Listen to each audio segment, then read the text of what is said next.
هذه مكنة الأرجون. هلا كنت أنا عم لحم فيها كروم، هلا بدي حولها على الحام الألمينو. من هون بيتحول على الحام الألمينو. هون بتلحم فيها كروم وحديد وستانلس ستيل، وهون بتلحم فيها ألمينو. هلا العيار أنا راح لازم ظبطه هلا.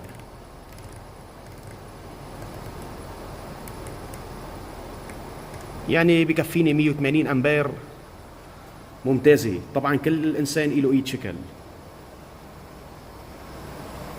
هلا هون اللحام أول شي لازم نفرشيه بفرشاية سلك. هذه الطبقة الخارجية لازم نروحها، وهذا السواد لازم نروحه مشان يطلع الألمينو معكم أبيض بهالفرشاية السلك.